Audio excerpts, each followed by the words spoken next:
All right, good evening. The board has returned from executive session. There was no action taken and nothing to report. So we will now resume the public session. And if you would please rise for the Pledge of Allegiance. And Trustee Kavanaugh, would you lead us in the pledge? Absolutely. I pledge allegiance to the flag of the United States of America and to the republic for which it stands, one nation, under God, indivisible, with liberty and justice for all. Thank you very much.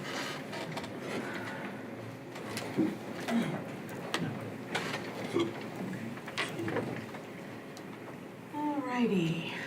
All right.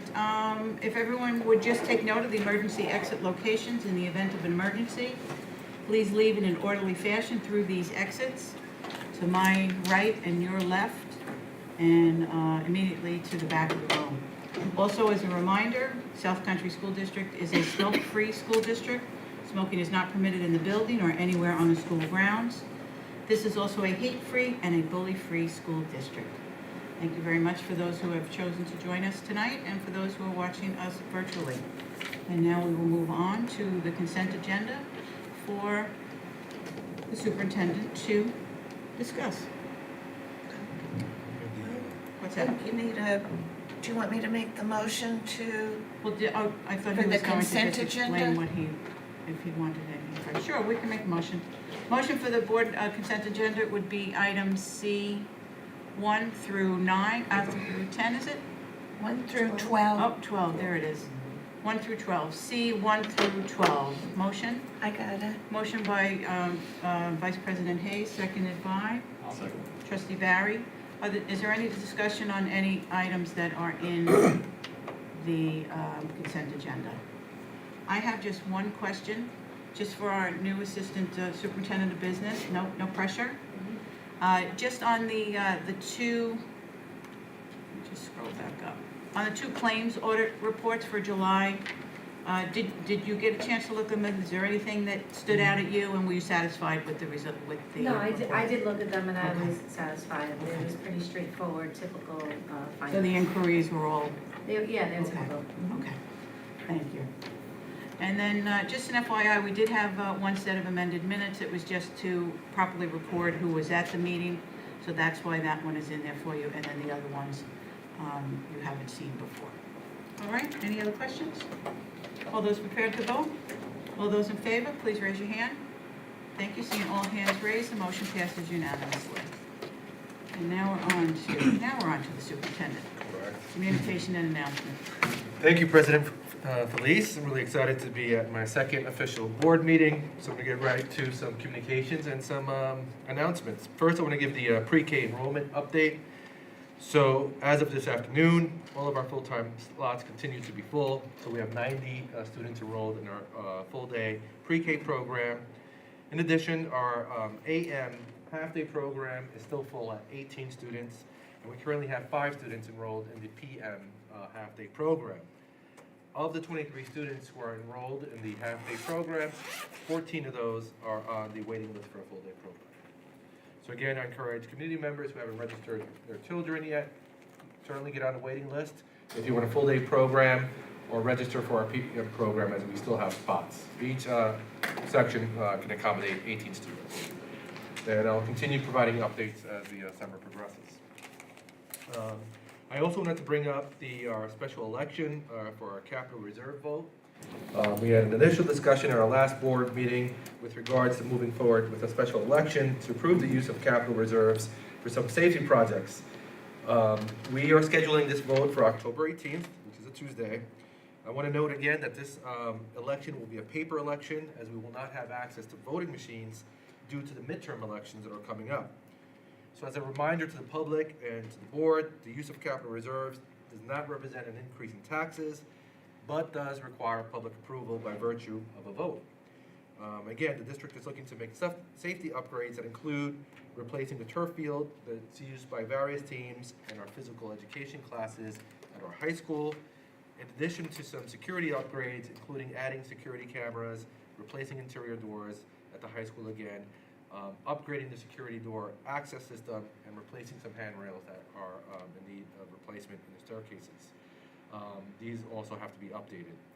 So as the date approaches, we will be aggressively advertising and providing information to our community so that they're informed when the vote comes around on October 18th. And I just wanted to let the Board of Trustees and the public know that the wheels are in motion to make this happen. So we're gonna do paper ballots? Correct. Okay. Safety, school safety. So I've been at a couple of meetings over the last 2 weeks, along with Mr. Briggs, who speaks to school safety. So I've had the opportunity to meet with the Suffolk County Police Precinct, the 5th Precinct to be specific, and the Suffolk County School Superintendents Association to discuss safety protocols. In fact, I was at a meeting today that included the Suffolk County DA, our sheriff, Homeland Security, and it's important that we review our practices prior to the opening of schools. So I want the public and the Board of Trustees to just be assured that school safety is paramount to everything we do, and we've been working both internally, looking at building practices with a focus on our secondary schools to ensure that their practices are sort of tight and ready for our opening. And we're also working with external organizations, including law enforcement, to ensure that we're up to date with safety protocols that include threat assessments, responding to threats, and our preparedness in terms of the various safety drills that we will be engaging in the first few weeks of school. One of the things I want to say, and I'll say this off the cuff, is I hate talking about these things because the idea that we need to be prepared for a horrific event at any of our schools is just unfathomable to me. It's just something that we shouldn't be discussing. But it is a necessary evil because one of the things that many of these schools had in common is the notion that these things would never happen here. So the idea is just to be prepared. One of the things I'm going to be focusing on, aside from the protocols and procedural items, is also the mental health impact that these drills have. So again, if you're a young child engaged in a lockdown drill and you have to be spoken about, the potential of an active shooter or someone attacking the school, it could be off-putting to kids. And so I think that's something we also have to be mindful of when we engage in these drills, to reassure our students that there's a very, very low probability this will ever happen. I mean, nearly statistically impossible, but the probability is still there. So we're working to sort of look at our drills. Those drills and protocols are updated almost on an annual basis based on current events. So I'll certainly keep the public abreast of these things, but I just wanted to sort of indicate to the board that that's something that we're actively working on, and we will be having subsequent meetings with our staff just to update them on the new updates. Mr. Santana? Sure. Is it possible you can also just update the board when you do that? Absolutely. I know that we talked extensively, maybe a year or two ago, about security upgrades like a geofence or Rave app, or that the direct line to the precinct in the schools, the police precinct having access to our camera systems. Just things like that. Can you just give us an update or refresher Absolutely. on what we have, or protocols that staff may be following? Like, don't hold the door open for somebody that's coming in behind you, No, for sure. or things of that nature. No garbage cans in the doorway, just so that the board knows what. No, absolutely, and I think it's important for the public to know as well. Mhm. So, but it's when you mention things like don't hold the door open, Yeah. we are used to teaching our kids to be polite, but not these days. And really, in my former position as a high school principal, I used to tell the kids, no, close the door behind you. You're not being rude, even if you know the person. The idea is always to follow your protocols. You don't deviate from protocols. Even if you trust the person and it's your neighbor, there's safety in protocols. And, again, you have to be best prepared. I will say this, one of the things I learned today, and I don't want to spend too much time on it, is when these events actually occur, you really have to have that muscle memory to react appropriately. Because people tend to panic. And that's what law enforcement will say. It's even when they do an active shooter drill that involves someone pretending to be a perpetrator, things like sort of go on the wayside and people panic, even when it's not real. So that's why these drills are important. And even though I have mixed feelings about it, because I also feel like it creates anxiety among everybody, it's unfortunately something that we need to do. But I certainly will keep the board posted and the community posted as to any changes. or any guidance that we can do as a community to keep our schools safe. All right. But talking about opening the schools, it's shocking that we're just a couple of weeks away. So I just wanted to share some dates. I'm going to switch the presentation here just to go over some upcoming dates. But yeah, we're just a couple of weeks from the official opening to the 2022-2023 school year. I'm really excited about the upcoming school year for several reasons. First and foremost, it's going to be my first year here in South Country, and I feel like a college freshman, stressed and excited at the same time. So having said that, I'm just really excited to see our students and staff in action. So I'm really sort of, not that I want to rush the summer, but I'm excited for the school year to really start. And secondly, I'm excited at the prospect of this upcoming school year, because after like 3 tumultuous years that we've all experienced together, it really seems from everything I'm looking at that this school year will be as close to normal as possible. In the last couple of days, the CDC has released some new guidance with regards to COVID. I know it's a word that we want to stop using. New York State still hasn't issued their guidance, but for what it seems, all of the mandates are going to be lifted. A lot of the restrictions are going to be taken away. So I think we really can get back to the business of being schools, which is really important to our students. Because again, like I said, the last couple of years have been somewhat tumultuous. So in reality, while our first day of school is September 6th, next week, I feel, is like the actual official start of the school year.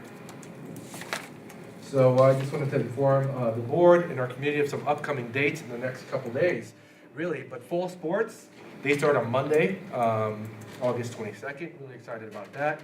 We'll start with tryouts for our various teams at the high school level. Middle school sports will start a little later. Our new teacher orientation is next Tuesday, August 23rd. That runs 3 days through Thursday the 25th.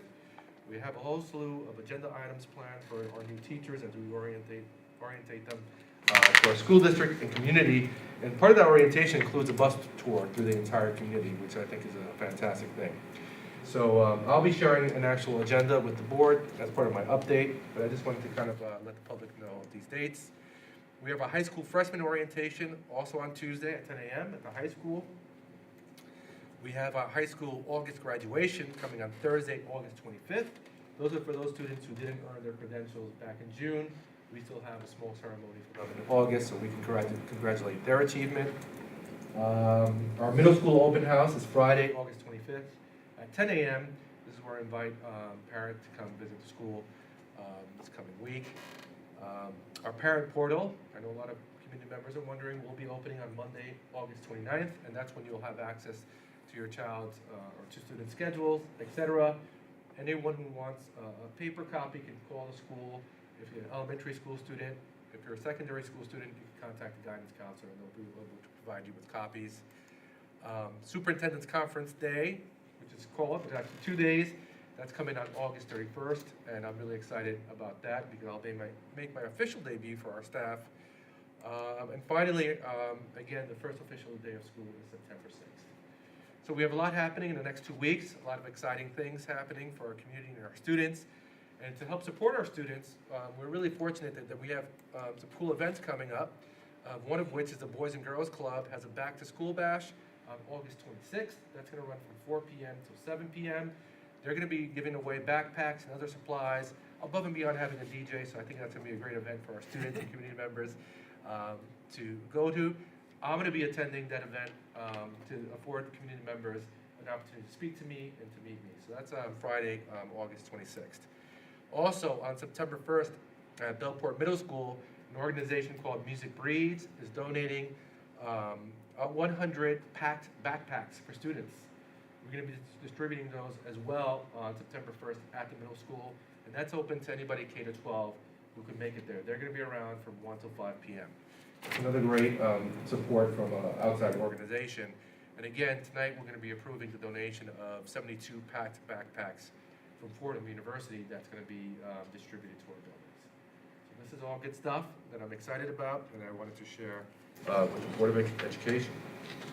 And then finally, one more slide. Oops, wrong button. Follow me on social media. Again, one of our priorities this year is communication and transparency. Those are my actual handles. I guess that's what they're called. But please follow me on social media. I try to post as much as possible, certainly when the school year starts. I'm going to try to really share with the community and the board some of the things that are happening, fantastic things that are happening in our schools. And also, I'm proud to announce that I will have a superintendent's blog available on our website that will provide a weekly update to anyone who's interested in reading. So that will be an informal sort of communication to the community that comes from my heart to community members and staff members. So you kind of let know what's going on and what we're thinking in South Country. So And where is that gonna be, the blog is gonna be? it's going to be posted on the superintendent's corner, which I'm moving, so it has a more prominent place in our website. Okay, but you said community members will have access to it by? So there's a couple of ways we're going to do it. So one way is Blackboard Connect. Okay. That's a system we already have in place. It's just impossible to find on our website. I'm going to make that confession to the board, so it's something we have to work on. That enables you to get any email correspondence that's sent from the school district. Mhm. So typically, the people who receive that email correspondence are parents. If you have kids in the system, your email's on file, you're going to get an email. Or, I had sent an email on August 1st when I officially became superintendent out to the community. That only went out to parents or people who have children in the district. So I want to expand my reach. So one way to do that is if you log on to Blackboard Connect, and there is a link on our website, but we're going to put it in a more prominent spot where you put in your credentials, your email address, and then you'll be added as a group. The other piece is simply by clicking a link on my superintendent's corner on the website. You click the link and you'll see my update. And that's particularly special for those who don't have children in the district? It's for everybody, including those people. Gotcha. And again, I think it's really important because social media often is sort of dominated by negativity. I'm sure people want to express concerns, but in the absence of positive information, all the great things that are happening in this school district, which they are, I think it sort of taint the perception. So, all right. But please follow me, and again, really happy to be here. That concludes my announcements, so I think I'll defer back to President Felice, and I'll just exit out of this. All right, thank you very much. All right, that brings us up to the trustee and advisory committee reports. Any trustees have reports for tonight? Anyone? I just want to thank the superintendent for extending the invitation to the board. I was able to join you at the summer music program concert last Friday, which was also underwritten in part from the South Country Education Foundation, and representatives from that organization were there as well. And it was a fabulous showing. So it was I a enjoyed good it. time was had by all. Yes. I wanted to Yes. make my report, which is Oh, I'm sorry, I basically to missed let out. you know, I had the best time attending the Leadership in Education event that was by the New York State School Boards Association last weekend. 2 full days of programs with speakers and panel discussions. And I was in my element because I love learning things. Some of the topics were the critical role school boards play in promoting democracy, running an effective and civil meeting, building unity among the board and superintendent for successful governance, community engagement, using the COVID pandemic period problems to seize an opportunity to turn the tide and look at things differently about what we're doing, mental health, a New York state of mind, and then the final segment, very exciting speech by an upstate superintendent about here, I belong for every child. So that every child. And the thing, you can see I'm grinning because as I'm listening to all that they're talking about, it's like, oh, well, we're doing this and we're doing that. And we got on board doing certain things even before some of the speakers' districts were doing. Like, we've got the Seal of Civic Readiness. We introduced Generation Citizen in our project-based learning and our capstone program. And so I was able to come away with my spirits really lifted because of getting out and hearing what the experience is, throughout New York State in different districts. And one takeaway is they talked about the disruption in learning where, we've got certain coursework that we expect to do in a certain amount of time at each grade, and how that's the effect that's had on all children. And from the data that they're getting in, they're not seeing any further disparity between demographic groups. It's like it affected all children, but all in basically the same way that they were able to measure it. In addition, those darn middle schools kept coming up at all, at the dinner meeting and the conversations. Everybody is talking about middle school behaviors and how the disruption in the scheduling has had an impact on that. So,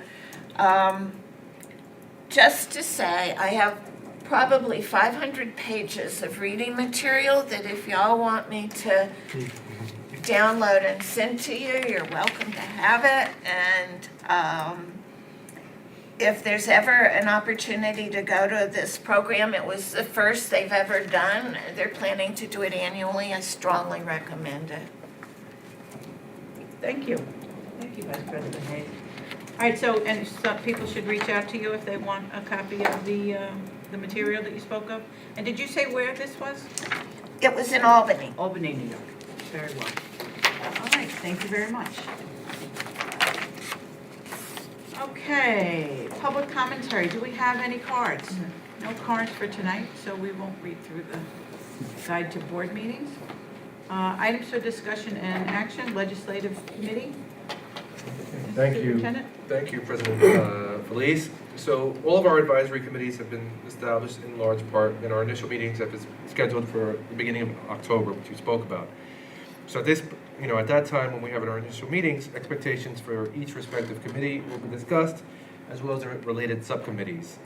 So I'm looking forward to those meetings and really getting the ground, hitting the ground running to start having some good discussions. We have yet to solidify our legislative committee, which is not an advisory committee, it's a standalone committee, which I believe will serve an important role, again, moving forward. Because not only does it give the school district a voice with regards to collaborating with elected officials, again, not as an endorsement of their particular party or their platforms, but as a means for us advocating for our programs and our children. Additionally, through a committee such as a legislative committee, there are opportunities for advocacy at the state level through organizations like NYSSBA, like you attended that conference just a few days ago. And really, from my perspective, our involvement at the state and local level is really crucial because not only are you able to glean things from other school districts, some of the things that they're sort of going through or some of the strategies that they're using, it's just important that you're in the know. And when we talk about Clipper Pride, the I in Pride represents being involved, and I think we should be involved in the legislative process as a school board, as a school district. So at this point, I defer back to President Felice. I'd love to hear the board's thoughts on this, and I open it up for discussion. And just for the board's knowledge, the participants that we had on the board included representatives from all of our bargaining units, the PTA, and then community, as well as our student rep, when we get our student rep back in September. So that was, and then 3 members of the board with the superintendent, the liaisons to the committee last year were the superintendent and the assistant superintendent of business and finance. So that's where we are. I had said last meeting to get the committee started, I would chair it to kick it off if because the chair last year was Mr. Pacini, but he's expressed an interest in not chairing it this year. So we just need commitment to serve on it, and then we'll reach out to the various bargaining units to get their representatives, and we can start meeting, because I can't agree more strongly with the superintendent and his feelings about we have to be at the table. If we want to advocate for our district, we have to be at the table. and this is one way of getting us there in a, you know, in a very constructive and, you know, and informative and proactive way. So, any interest from the board in serving on the committee? Yes? Yeah. Is that a yes? Yeah. Yeah, we got 3 people already. Then I back out. I'd rather yield to one of our New people? right? Okay. All right, so then why don't we do that? We'll go with trustee Kavanaugh and trustee Trent. And I'll serve as chair since we work closely with the superintendent on the committee. And would your office reach out to the various bargaining units to get their representatives? Yes. And then it was the head of the PTA last year who served on the committee, so if we could find out who will be serving in that capacity as well. And then, of course, our student rep, once that begins. Sound good? Sounds fantastic. Okay. And thank you for those of you who availed yourselves to participate. Just a note, that's the student rep from 2 years ago. I'm sorry? That's the student rep from 2 years ago. She was consecutive. The one that's listed in, oh, this one, yes, you're right, okay. But we. She should. She was for 2 years, correct? No, No, but 1 year. but she may be She will again be this year. Probably. Yeah, that's what it was. We were, because she was a sophomore when she was appointed, our last student rep. It's amazing to start off as a sophomore. Usually it's a Credit to senior. her. Yeah, no, usually it's a senior, but yeah, Bree? Brand Johnson. Brand I Johnson. think she's coming back this I year. think she is. I think Last she year is. was her first year And she- this will be her and second. her second, Yeah, right? yeah. All right. All right, the next item for discussion are our board priorities. I am going to just make a little switch in the display for the trustees' benefit, as well as for the public's benefit. So, I'm not expecting anybody to read what's displayed. I do have a slide for each priority, but on an annual basis, the Board of Trustees sets its priorities for the school year. For the public's sake, I just wanted to share that the priorities are not necessarily goals, but value statements that govern our decision-making process in a way it gives the school board and the administrative team direction. The board is currently operating on 6 priorities, which I will display on the screen, both again for the trustees and the public to see. Again, these aren't goals, but value statements that guide our practice. I believe these priorities are comprehensive, and I'm recommending their adoption for the upcoming school year. However, for tonight's meeting, I'd like to review them again for both our team and for the public.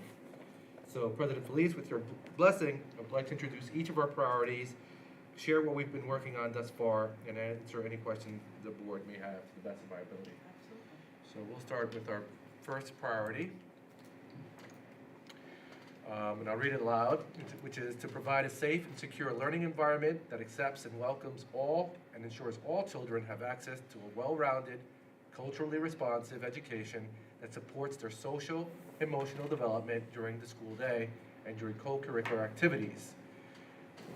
That's the priority, that's our value statement. The board advisory committees that kind of speak to this priority are the Teaching and Learning Committee and the Health and Safety Committee. And this is, again, just informational processes. Currently, what we've been doing, and again, it's not limited to these activities, but we've been doing training on restorative practices or professional learning that was ongoing during the summer. Social and emotional learning is certainly a big sort of emphasis in our school district. We've been using programs like Second Step and Mind Up K-8 and Why Try Resilience for our secondary schools. So again, these are all character-driven educational programs that we've been implementing in our schools. The culture of care is basically just sort of an overall sort of approach we want to have in our schools. And we create a safe environment, a nurturing environment for everyone involved. And I include staff in that comment because, again, when we talk about the last 2 years, I think everybody's been impacted by it, not just our students. Equity leaders. So we basically have belonging surveys and empathy interviews to create a culture of care where students and staff feel a sense of belonging and connected to the school community. The development of multi-tiered system of support plan, that's an MTSS, because we work in acronyms, to support students' academic, social, emotional, and behavioral success. And then we have RTI, which is response intervention. That's basically classroom interventions that occur to help a student progress academically and socially. PBIS is positive behavioral interventions and supports. It's a framework that we sort of use loosely And then we have our Pride initiative, which is something I'm bringing to the school district, which I'll speak to more in the future. But for me, I want our students and staff to feel a sense of pride when they're operating in our school systems. And of course, it's an acronym because we're educators. And for me, pride means being prepared, and I'll say my taglines, prepared for when opportunity comes. So I always tell my students and my staff members that success comes when preparedness and luck come together. Each alone is not enough. R represents respect. I think it's important that we are respectful to our peers and the people we work with because it's the right thing to do. But above and beyond that, that's how you get opportunities offered to you when you have positive relationships. The I is to be involved. I think a lot of people are passive activists. What I mean by that is they'll jump on social media and like or not like something. But if you really want to see change, advocate. Be involved in your community. Be involved in with civic processes and voting, and just be involved. I think that's important for everybody's sort of characteristic to have. The D is the hardest word for young children, but it's diligent. I think you should always put your best foot forward. And again, it speaks to doing your best. And again, it's about creating opportunities and opening doors for yourself. And when you're diligent in your work, I think you gain a lot more opportunities and opportunities for success. And the E, which is most important to me, is to be ethical. Because you can be great, but if you're not good, your greatness really doesn't go that far. So I think you need to have both greatness and goodness to be a good person. And that's what pride means to me. That's what I want pride to mean for our entire community. And yeah, if you belong to the South Country School District or you're a student here, a staff member, walk around feeling proud. And let's perpetuate that pride in our work. Because again, pride is a reward you get for doing your due diligence. We've also had professional learning on the NICEAD Culturally Responsive Sustaining Framework. And again, that speaks to just having more representative materials in our classrooms so that all students have a sense of agency or belonging in our school. Traditionally, schools really taught classics. There wasn't that much diversity in the materials used. So this is kind of a push just to be more inclusive. And that's, again, professional learning for both faculty and administration. I wanted to be a return to extracurricular activities, including field trips. I think the pandemic somewhat killed that for a lot of people. And certainly when I remember being a kid in school, what I remember most are my field trips and those fun things I got to do when we brought people into school. So I want to emphasize to the greatest capacity possible to bring some of those experiences back to our kids. And again, consistency in building practices. If we want to create a safe environment, kids and staff should know what the expectations are. So these are all things that we're working towards in addressing that first priority. So we'll go one priority at a time. I don't know if anybody has questions or I'll move on. Well, I appreciate that you took the time to show the actions that either have been happening or can happen, to relate back to each of the board priorities. Some of the discussions the board has had with you so far is how we don't relate back to our actions and where it fits into our board priorities. And I know it was Trustee Trent who raised that in particular, that we want to talk about our initiatives and how they relate back to those priorities. And I'm glad that you clarified that these are priorities, not goals. Correct. That we're always constantly looking to achieve. So, for that, I open it up to the rest of the board, but I appreciate what you have done. Thank you. Anybody else? And yeah, there's a lot going on, and I think a lot of what goes on in the school district is unseen. And it's a shame because, again, I spoke to social media before. A lot of what we read in social media sometimes can be skewed or overly negative. And again, it's not to say there's not any truth to some of those posts or concerns, but it certainly doesn't speak for the entire school district. And I want to make a concerted effort to be as transparent, as communicative as possible, not just to the Board of Trustees, but to our community as well. Well, and does anybody want to speak before I speak again? I just wanted to say I appreciate how you've laid that out, because one thing I've learned over the 3 years I was on the board and being able to go to the different advisory committees was picking up how all of these things are needing to be woven together. And I've seen, particularly out of teaching and learning, how that's gotten, they're dealing with the restorative practices, culture of care, social and emotional learning, equity leaders, all of these things fit in together, but I think it's really nice to be able to see it lined up the way you've got it. It's a Appreciate big the help. feedback, and I also have to give a big shout out to Beth Doyle. A lot of this that you see on the screen is basically a product of her efforts. So I just wanted to give her that public acknowledgement as well. I've only been here 7 weeks, so it's easy for me to summarize it, but this is the work that's been done prior to me being here. That's teamwork, isn't it? Absolutely, absolutely. So our second priority is to support teaching and learning aligned to the New York State learning standards, ensuring all students receive skilled instruction leading to growth and the attainment of grade level learning expectations or above. So again, the board advisory committee that really speaks to this is teaching and learning. So again, while being designated as a school in need of improvement or a district in need of improvement leaves a sour taste sometimes in our mouths, there's something positive to be taken from those processes because it really forces you to look at your practices and make assessments of where you're at. So the school improvement plans we're actually using to our benefit because it was able to allow us to collect data that's been really informative and that's really going to be driving our instruction and our programs moving forward. We have the partnership with Teachers College for the reading and writing project that's yielded great results for students. We're looking at science pathways because the science standards are going to be changing and being updated in the next couple of years. So those structural changes, we want to make sure we provide access to students to engage with higher level coursework. One of the things that keeps kids from achieving or success is not having access to higher level coursework, particularly math. When you look at some impoverished areas or groups of people who are disproportionately not successful, you look at what they have access to, and often you'll see it's these higher level courses that make them competitive. It's something that we're going to be looking at. Ongoing professional learning opportunities, on implementation of learning standards to ensure access for all students, updated benchmark assessment timeline to ensure appropriate time is allotted for data analysis and reteaching plans, collaboration with community organizations to supplement our instructional programs, and that varies. That could be from organizations that supplement like coding or that kind of STEAM activities, to even having people come in and do fun stuff like circus activities with PE classes. So it really runs the whole gamut of experiences for kids. And one of my sort of priorities this year is enhancing our home instruction to better meet the needs of our students. We're not going to be offering a remote option this year, so really the emphasis is going to be on home instruction and how we can better align it to our instructional practices in our buildings and have those children who, for whatever reason, are unable to attend school physically still feel a connection to the school district. So that's our second priority. Anybody have comments? Okay.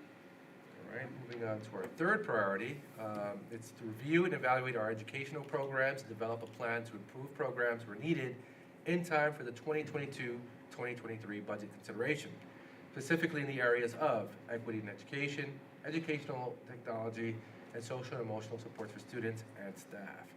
So again, a lot of these things are repetitive, but through our district-wide improvement plan, our school comprehensive improvement plans, we're looking at some of our programs and looking at it also from a budgetary standpoint. And I'm going to wait for the business priority to talk more about that specifically. So I'll come back to that.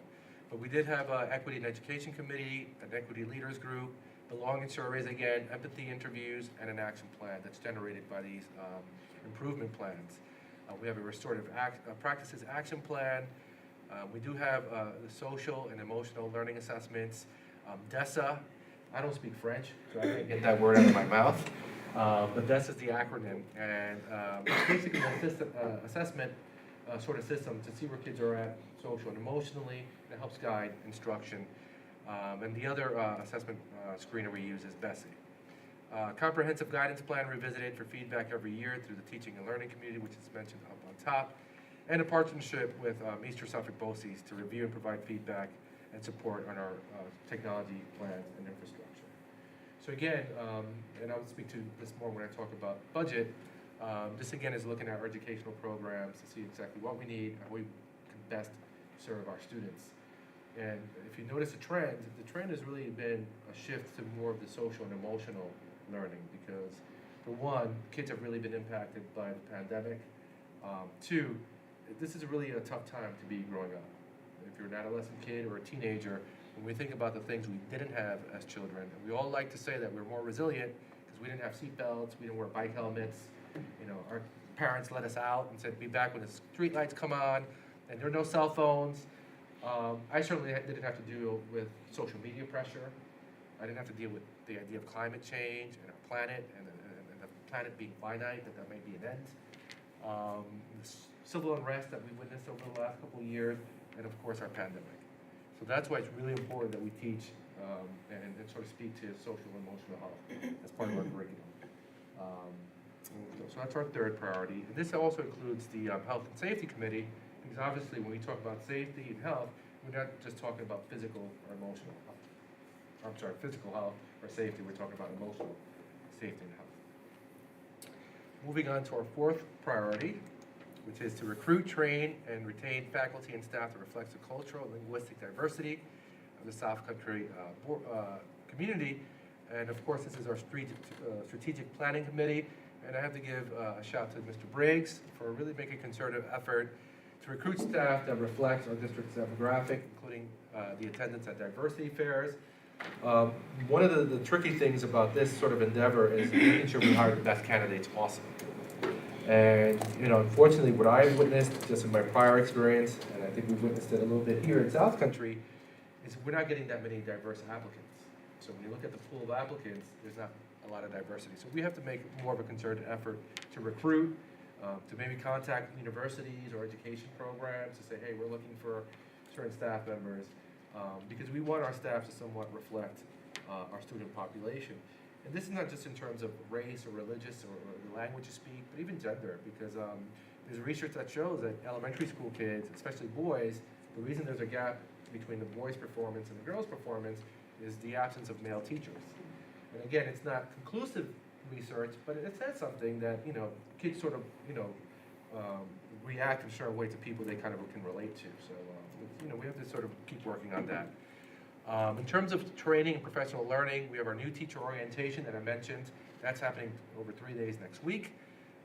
We have new teacher mentoring program that's been an ongoing program for new staff members. We have our superintendent's conference days that are jam-packed with all sorts of trainings for our teachers.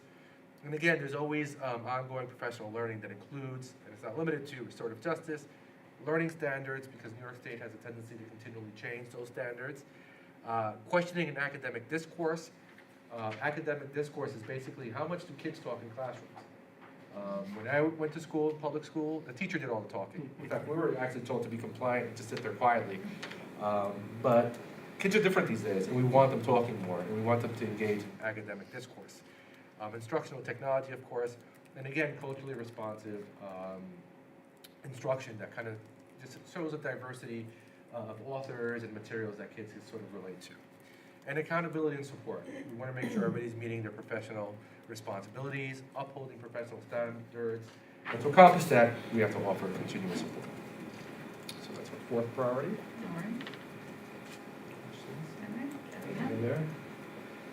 Priority number 5 is to build partnerships in our learning community with all residents, increase opportunities for parental or parent involvement and communication within our schools and our learning community, make appropriate support and workshops available to parents to assist them in supporting their children's education. So in terms of our advisory committees, teaching and learning and strategic planning assembly will speak to some of this. Some of the things we're doing already is we're reestablishing our South Country Community Leadership Network. In fact, our first meeting is scheduled for Monday, August 22nd. Today we spoke a little bit about the legislative committee. So when I meant by legislative community, all of our elected officials, state and local, just to have involved. Community outreach through social media and different platforms like email blast. And of course, all these wonderful community organizations. The ones that I featured here in this slide, we've already had interactions with this summer. So we have to continue fostering those relationships, expanding on those relationships with other organizations that may help. Trustee Trent. Yes, I don't see the parent engagement center on there, and I think that they Correct. can also play a strong role in this priority. I'm going to give you a very formal response. That's my bad. I should have included them because that's a really important resource that we have. So that's something I haven't yet worked on, but we want to start looking at that center and how much we can use them to engage our parents, because that's an extremely important piece that Trustee Trent had brought up. And they should be listed there. But certainly, that's a great resource we have. Also not listed here are our communities, churches, religious organizations, anybody that has a leadership position in our communities, I think are a resource that we can tap. So one of the things I've learned is if people offer generosity, take them up on it. And there's a lot of people here who are looking to help out the schools, and we have to seize the moment and take advantage of it. And finally, our sixth priority, which brings more the business end of what we do, is to develop a fiscally responsible and transparent budget, maximizing efficiency and economy, ensuring the district is using its resources to deliver the best educational program, and meeting our long-range planning goals. Basically, all of our board advisory committees kind of speak to this sort of goal, from teaching and learning to our finance and facilities committees. So some of the things we already have in place or we're doing is we have an internal auditor that develops risk assessments for the district's operations. They prepare annual reports which analyze findings and recommends changes for strengthening our internal controls. We have external auditors that are responsible for the audit of our financial statements. And they look at all the, sort of the things that might need change or improvement. And the one thing that's sort of misleading is an internal auditor is not a South Country, it's an independent auditing company that serves an internal audit purpose. It's not South Country employees that do this. And those are the two firms that we use currently. We have a claims auditor that ensures that proper documentation and itemization are provided with all of our transactions that we do, because again, we're using public funds. One of the things I'm going to engage in with Ms. Agee, our business official, is a line-by-line budget analysis. And the idea is you have to go zero-based program planning budgeting. What that means is you don't look at the money you allocated in the past year for a certain line item. You start from scratch. And everything you budget for should be aligned to your instructional goals and our priorities. So if we're going to be budgeting or allocating public funds to a certain cause, it should be aligned with what we want to do and what we're going to accomplish with our schools. So that's what we mean by zero-based planning. We are going to be doing a staffing analysis.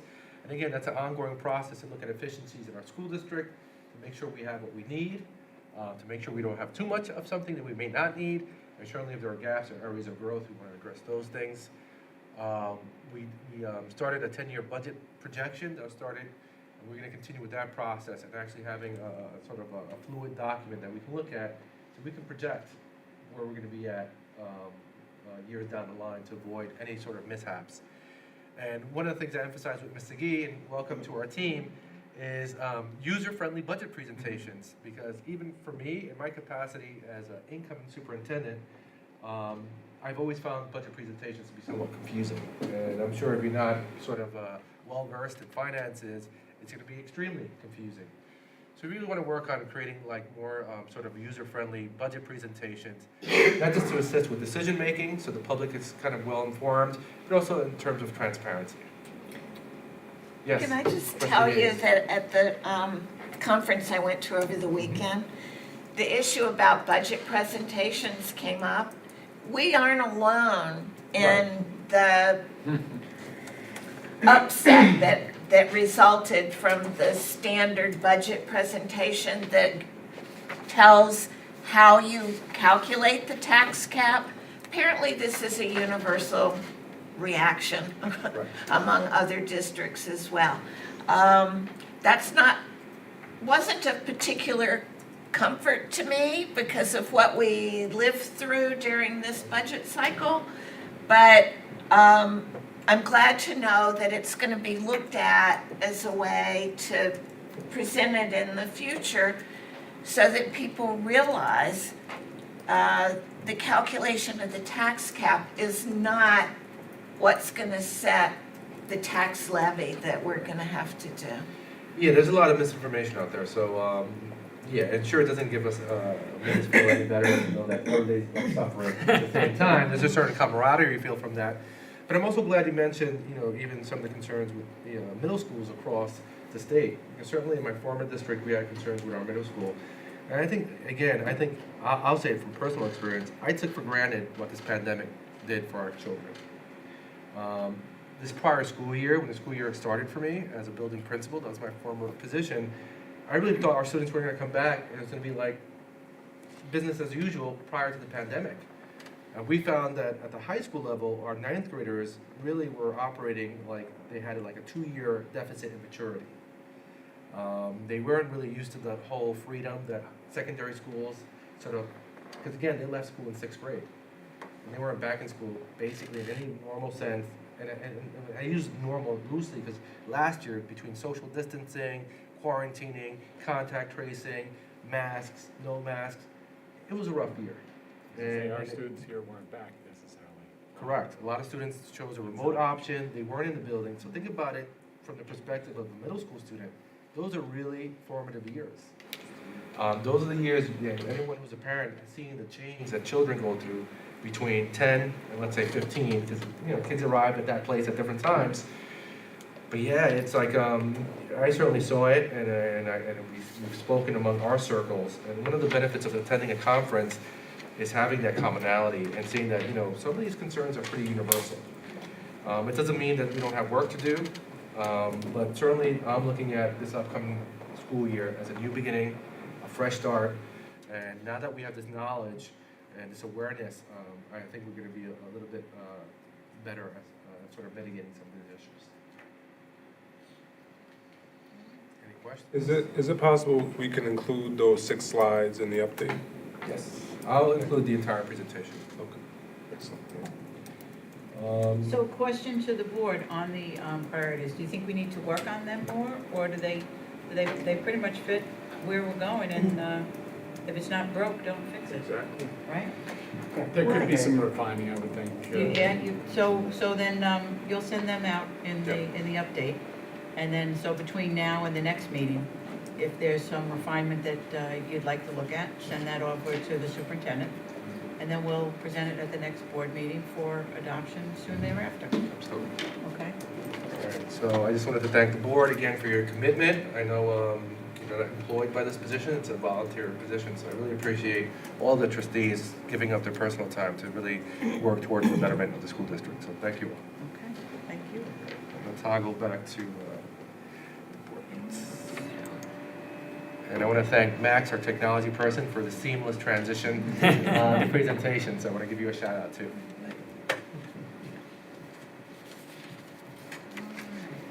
Back to the agenda, you have item G. Yes. All right, so we're at curriculum agenda items now. So the administration recommends the approval of curriculum items G1 through G2. Okay, need a motion and a second for G1 and 2. Motion by Mr. Tramp, seconded by trustee Kavanaugh. Any discussion? No discussion? All those in favor, please raise your hand. Thank you, seeing all hands raised, motion passes unanimously. And now we're on to H, the consent agenda for personnel. Very good. That brings us to personnel agenda items. The administration recommends approval of personnel items reflected in schedules H1 through H10. Okay. Need a motion and a second for H1 through 10. Motion by Vice President Hayes, seconded by trustee Barry on this one? Yeah, okay. Trustee Barry. Discussion. Any discussion? Seeing no discussion, all those in favor, please raise your hands. Seeing all hands raised, that motion passes unanimously. And now we're on to the consent agenda item for business. Thank you, President Felice. So the administration recommends approval of business items scheduled in items I1 through I-24. Okay. All right, need a motion and a second. Let's start on this side. Okay, trustee Barry makes the motion, we need a second. Seconded by Vice President Hayes. Any discussion? I have a question. Yes. Item 7, the before and after care. Are they providing transportation for That's that? at the YMCA. Is it at the YMCA or is it? I'm here? sorry, it's at South Haven. And yes, transportation is provided Okay. from that program to the schools. All right. And who sets the pricing for that, if there is any pricing? I'm not sure, so I would have to look that answer up. Do you want an answer to that Yes, included in please. the update? Can in we? the update? If you could do that. The cost and who makes the cost? All right. Any other questions? It's a pretty long agenda. questions before we take the vote? Nope, that's all I have. Ready? Okay, ready on this side? Okay, so all those in favor of consent agenda item for business I-1 through 24, please raise your hands. Thank you. Seeing all hands raised, the motion is approved unanimously. And now that brings us to public commentary for non-agenda items or agenda. We have none. Okay. And closing remarks by board members. Anyone wish to start? Yes, Mr. Barry. I'd like to start by expressing the excitement for the start of school. I know this is our first, and like the superintendent was speaking about, 2 years of, and the first year back of normalcy. This, for our students, is going to be the first year really back in any sense of normalcy. And I know it's exciting to see new leadership, but new vision. But I'm very excited, to see what we can do to really support that, and just a lot of enthusiasm. And I know I've heard a lot of great things from people in terms of getting back to normalcy. So I'm excited for that. You're here. Okay, Agreed. all right. Any other board reports? All right. I would just like to thank the board and the superintendent for the board retreat that we participated in on, what was that, the 9th? Tuesday. August 9th? Tuesday the 9th, yeah. It seems like eons ago, Does. right? does. But it was only, a few short days ago. But I think it was very empowering and unifying and consistent with some of the goals that you have identified in our priorities as to where we want to be as a group. And I also know that you had mentioned when we've been speaking so much about budgets tonight, that we also want to do a retreat Correct. on budget. So I know I'm looking forward to that. I hope everyone else is. And so maybe we can start to get those dates together now, since it's always so difficult getting, a common date that works for everybody now that we have Ms. Segee on board. And she's eager to impart all her knowledge on us. As long as it involves spreadsheets, she's, Yeah. good. But thank you for bringing up the retreat. I thought it was a fantastic time of collaboration and debate. Again, I say it over and over again, I love that as a team, we have really diverse perspectives and opinions. And if we could just model how we can sort of navigate those different perspectives and engage in debates all towards a shared goal, and really do it in a respectful manner and in a manner that we don't lose sight of who we are as people. Because again, we debate ideas, not people. I think we could accomplish really fantastic things, and I'm really excited. Yeah, likewise, I think it was really a very wonderful event. So, and then just to follow up on your building partnerships with community members, I have here the flyer for the Lions Club International, their Screening Eyes Early, their C program, and that's where, let me read the back of it. It's an exciting new, this is offered by the Patchogue Lions Club, of which I am a member, and I am one of their trained screeners, where we offer free vision screenings for children ages 6 months through 6 years, many of whom have not had a professional examination, eye examination before. So through the Spot Screener, we screen to have early detection of eye disorders to prevent blindness, which is the ultimate mission of the Lions Club. So the information is here. If you could have this copied for all the Board of Trustees in the update, and then the number on the back would be for the school district to get in touch with, because we supply this completely free to all the school districts locally. And 2 years ago, I did recommend it coming through our program, through our district. It never happened. Of course, COVID hit right after that. So I'd like to see if we could activate that again. And even though I did learn, disappointingly, that we purchased these spot shotters when we didn't need to, the fact that the district does own them, I did check with our coordinator for the program, and we can bring in more screeners to utilize the spot screener that the district does own, supplemented with our spot screeners, and we can get more students screened more easily and more quickly. So it is a free service, and I think it would I think our school, elementary administration, and the nurses would benefit from this item. So if you could look into I that. appreciate that, and again, like I said, I'm totally okay with accepting people's generosity, Lions Club included, so, Okay. thank you. Okay. Just to, real quick, so it's only for the elementary levels? Yeah, it's from 6 months to 6 years old, 6 years of age. So, yeah, that's the limit. There's a new county initiative of offering I'm probably not using the language right, but like early involvement with newborns through preschool. And, to get all children who would then be ready to enter into our preschool program in our kindergarten. And it may be, the Lions Club might want to reach out to them to see if they could be involved there, because it's all, the way you're describing it, it's basically preschool age. And they came and did a presentation to a network meeting about 2 months ago. And it's a pretty exciting program that the county is starting, Oh, okay, that we can participate in. okay. We'll look into that as well. Thank you. Any other closing remarks?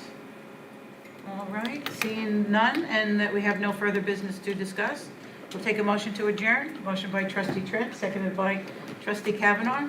All those in favor, raise your hand. Seeing all hands raised, we stand adjourned. Thank you very much, everyone.